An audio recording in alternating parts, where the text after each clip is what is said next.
Today's World Insight, up close with China's Generation Z, living with cutting-edge technology, who are themselves pushing high-tech boundaries such as artificial intelligence. What have Gen Z innovators been up to? How are they contributing to a digital revolution?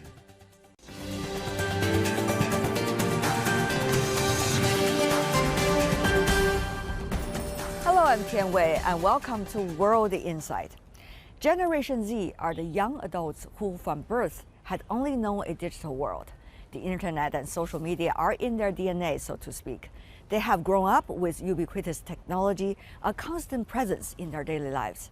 They are much open and excited with cutting-edge technology, such as rapid advance of artificial intelligence. New technologies can bring lots of possibilities and opportunities for Gen Z, and they're also the enabler of those technologies, so to speak. So today, I'm going to talk to some representatives of Gen Z from Tsinghua University, one of the most respected universities from China.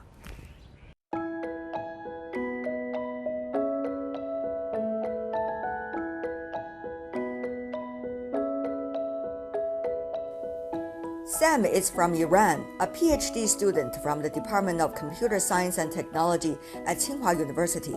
He researches emotional intelligence on dialogue systems. It involves improving the empathetic response in AI. Yu Zhuo, a first-year PhD of computer science. Her research area is natural language processing. She's interested in how computer technology can comprehend aspects of ancient Chinese culture, such as oracle bone script. Andrea is from Romania, now a senior student majoring in economics and finance at the School of Economics and Management. She believes her experience of living in both Europe and China has expanded her cross-cultural knowledge. Bin is an assistant professor from the Department of Computer Science and Technology. He does research on artificial intelligence and robotics. He hopes his students will have new breakthroughs in the robotics world.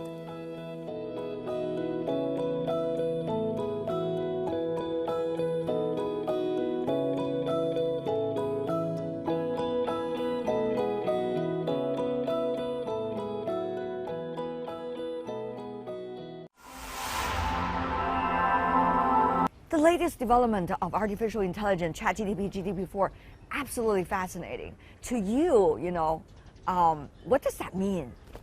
I mean, to us, especially who have already started our just begun our PhD, it's a bit alarming that the rate of the progress is so fast, but then it also opens up new avenues for us to explore and actually make things that are more impactful. What about you, Zhuo? I think it's a little bit challenging too, because in previous research we always use small models, like models for summarization, models for QA, models for chatting or translation. But now ChatGPT or GPT-4 can do it all in one model, and that makes us rethink what we will do in the future. Rethink, isn't it? And what about for you, Bing? Yeah, for me it's exciting technology, and I focused on intelligent robots, and with the new technology like ChatGPT, it gives more opportunity to improve the performance of robots. What about for you? Yeah, so might have a different perspective from them because I'm not computer science, I don't have a computer science background, but I think that given my background in economics and finance, I can see how in some ways this new technology can be on one side profitable and on the other side useful for businesses. So they can automate multiple fields. I'm sure in a couple of years there's not going to be the job of the accountant anymore. So it's really interesting to see how these new technologies can take over, but at the same time how they can make our life better. While you are doing professional work about artificial intelligence, how is it transforming your professional research? Yeah, I think technology will have maybe have some positive impact on the Asian culture.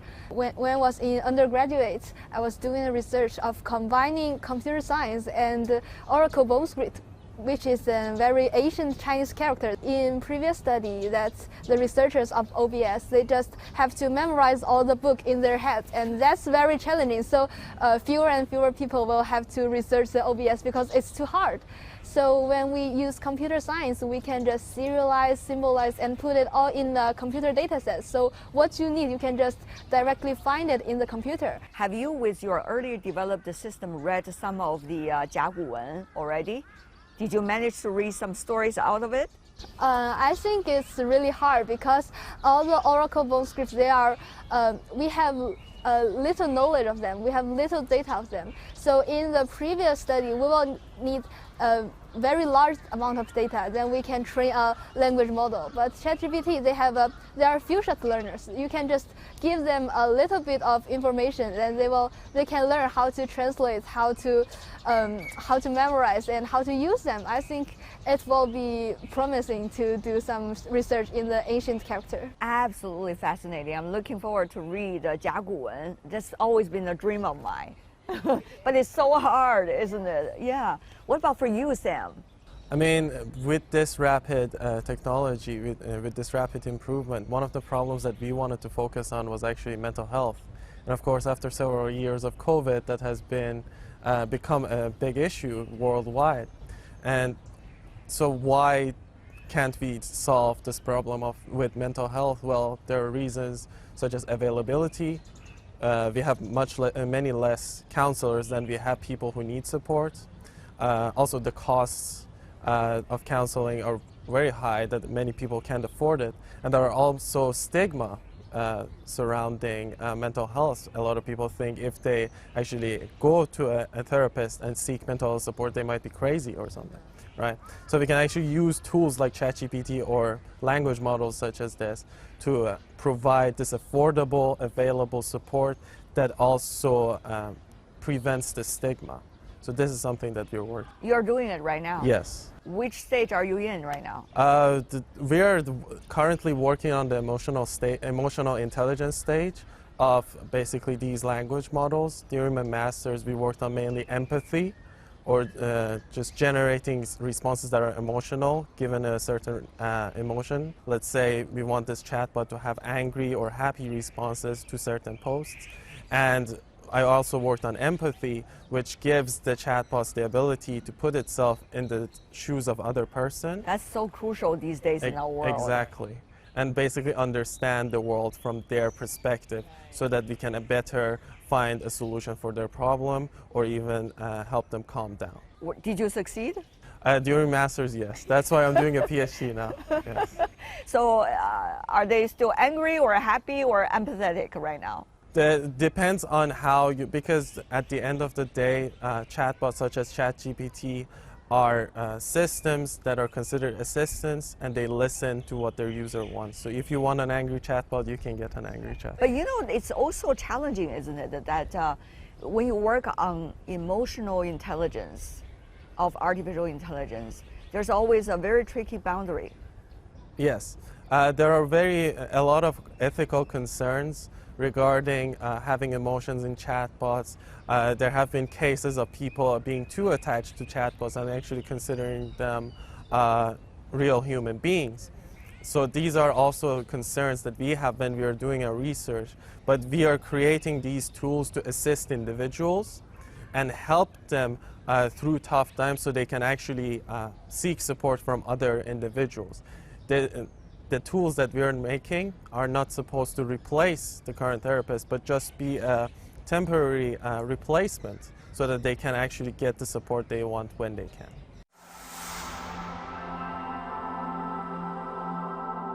Bing, you are not only doing research, but also leading your students who are Generation Zers to do research about the latest ChatGPT, GPT-4.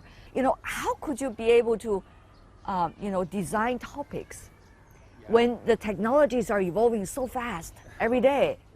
That's fascinating to me. The traditional AI can tell us what it is, like the images or words, and they can tell us what is it. But the ChatGPT not only give us the information of these words, but also give the relationship of these words, it has the cognitive ability. My students has designed an experiment.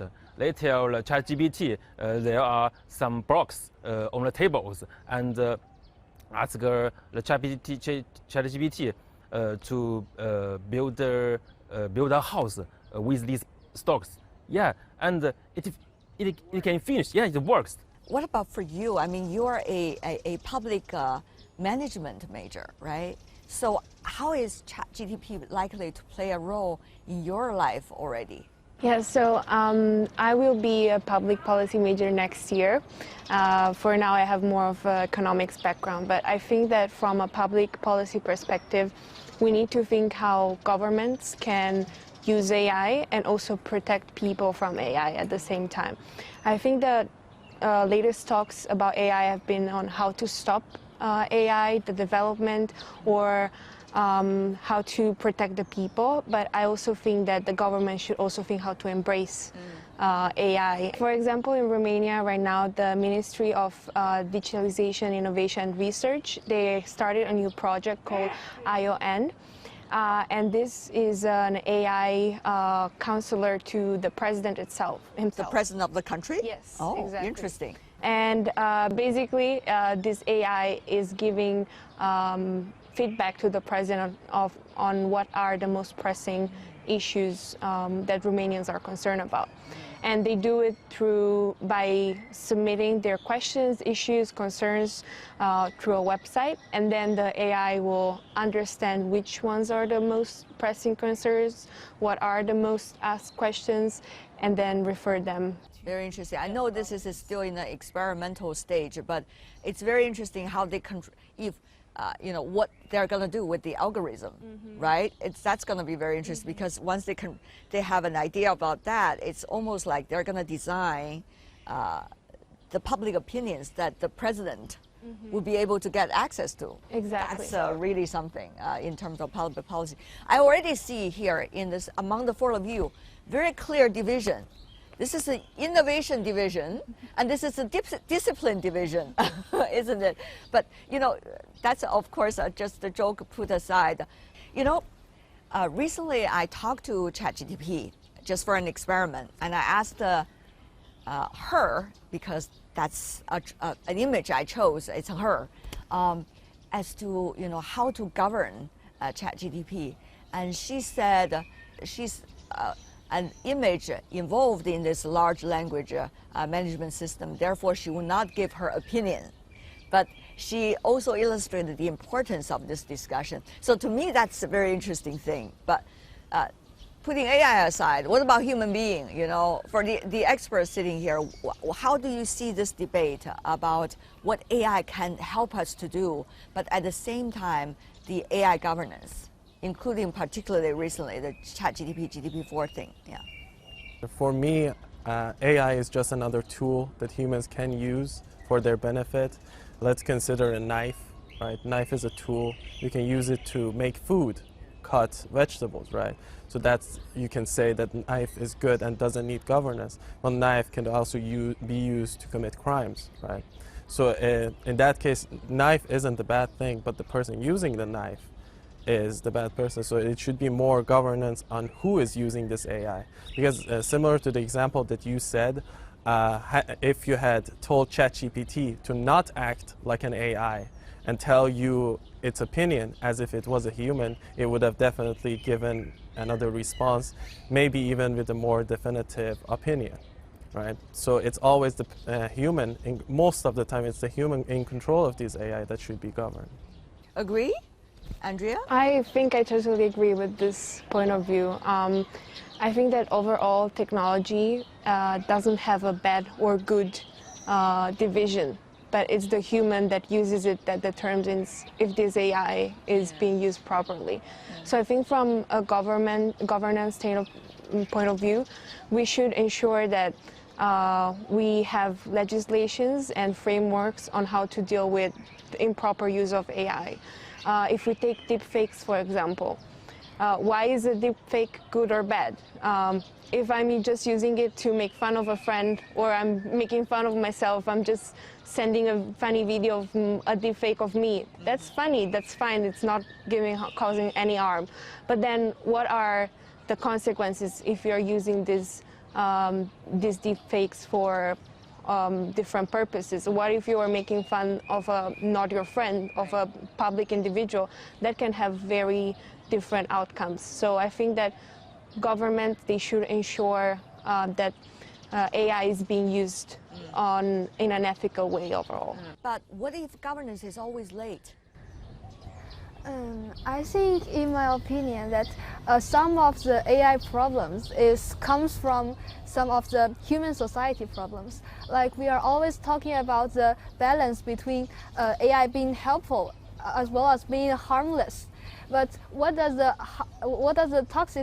toxicity or the harm of the AI comes from? It comes from the pre-training data, and the pre-training data is the data that's from internet. So the toxicity, the bias, the prejudice of the AI, it's just come from human ourselves, what the words we produce on the internet. So I think if we want to have governance of AI that makes them more helpful as well as being harmless, we have to control ourselves, and we have to have the idea of a community for a shared future, and we have to stay international, and we have to just build a more harmonious society. How confident are you, Yuzhuo, if I could,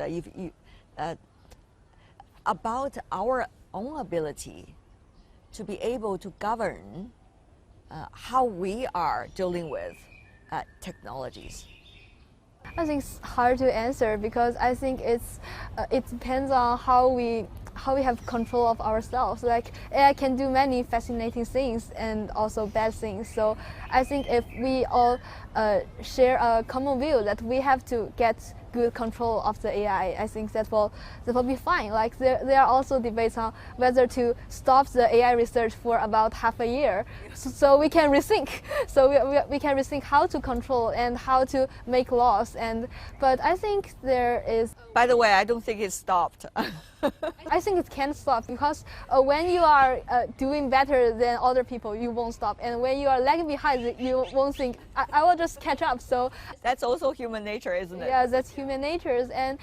But I think we cannot just stop using AI because they have danger. I think we have to think of ways to control. I think some of the problem of the AI comes from that, the Turing test about how good the AI is. It's about you can confuse an AI chatbot with human. But I think that's not using chatbot as a human. I think when we are using the chatbot, we have to be sure that it is not a human, it is a chatbot. I think it's a new technology, and humans the government may afraid some harm and may make some dangerous for the government. But in my opinion, we should be positive. It really can give us some accelerate our work efficiency, really improve our ability, like robots can help us more and can replace us some tedious works.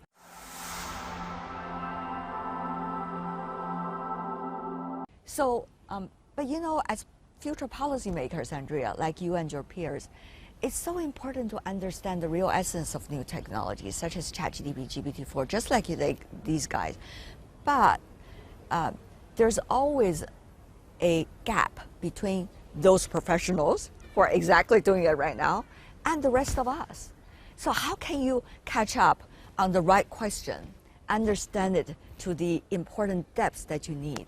I believe that as you mentioned generational gap as well. Who is in governance at the moment? The older generation. Yes. Who is playing with AI right now? the Gen Z and even younger kids. Yeah. So I think that creating conversations like this one, in which I am basically learning what experts are doing, but not only at a youth level, but also between government and the population is really important. And also financing more research and more dialogues between the people in charge and the experts is very important. And I do believe that the way computer science majors study, the way they are developing this technology is really hard for normal people like me to understand. But at the same time, I believe that there should be a sweet spot for common understanding. So these experts, they can explain, they can and teach normal people like us. And at the same time, it's very important for the older generation that is still making the policies to step into that world a little bit as well. And I understand that for policy makers, it's really hard. They have a lot to handle. But I also think it's very important for them to step into the zone as well and understand what are the issues and what they can do by speaking with experts. Shall we say this is technology literacy in a way? Exactly, Isn't it? yes. Sometimes the applications of technologies are going to the extreme that is disadvantaging us rather than benefiting us, and we cannot get it away from us. Yeah, I think that some of our recent research is about AI poet, it's about AI composing ancient Chinese poems, and so we have doing works with Chinese literature majors, and I think when I was doing that, I find it very important that we have to communicate with them, because maybe we are doing good on computer science, but if we don't know what they actually need, we are making something that is not useful. Like when we have a system of retrieving poems, and we first designed it as retrieving what is most similar. But the Chinese literature major, they say no. We want to know about the time of the composing of the poem, because we want to know which comes first, which comes second, and we are not only interested in similarity. So I think we have to communicate with those who are not very familiar with this technology, so we can make sure that our research has been useful. I totally agree with what she said, that it's really important to have this communication system in place. And I also think that with ChatGPT, there are a few limitations in terms of communication. I cannot imagine ChatGPT taking over the job of a journalist, for example. It can definitely help in some ways, but then at the same time, it's the level of communication and humanity, it cannot substitute it. So when we are talking about social media, if you ask ChatGPT to create a post or write something for you to post on social media, you can always tell there is something humane missing. It's not that deep, but it can also have some limitations. So I definitely don't see that many risks of ChatGPT taking over social media at this stage, at the current stage. Big data already taking over social media. There are fake accounts everywhere. That's true. Yeah, so. But at the same time, I think that social media experience is very personal. For me, what I have seen so far in social media is that it has more helped me communicate with the people I don't keep in touch every day. So I think that it really depends on how you're using it still. She was mentioning before that these ChatGPT and language models, they are using what's already existing in the internet, and it's alarming that most of them are harming or they have bad content. But I think there's also should be a certain level of governance in that as well. So how are we regulating social media and making sure that it's not being used for bad actions as well. You know, the reason we talk about ChatGPT and other artificial intelligence is because it is your generation, the Gen Z. You're going to take advantage of that, and it's going to be you also provide the best service in terms of governance as well. Before we go on that point, I would love to invite every one of your thoughts on What does it mean to you, all the latest innovation in artificial intelligence? How can we be smarter? Now, the ChatGPT provide a general artificial intelligence, and it is based on big data and big computing. And so I think we should learn more different majors and the innovation idea is very important, I think. I think that overall we need to just look inside of ourselves and understand how we are using AI, how can we make it useful and not harmful to us and to others. If you were asked to give advice to your peers of a Gen Z, what would you say? I think like ChatGPT can alleviate us from some tedious works, like maybe writing a very simple code or writing a very simple passage, and that will save our time to doing something more important, like do the overall planning and to do the more creative or needs more judging tasks. I believe new technologies such as ChatGPT, while they might be threatening at first to many who want to explore fields like this, they actually open up a lot of avenues for future directions that you can explore, and that's why we should be optimistic about technologies like this. Such an informative conversation. Appreciate it. Thank you so much.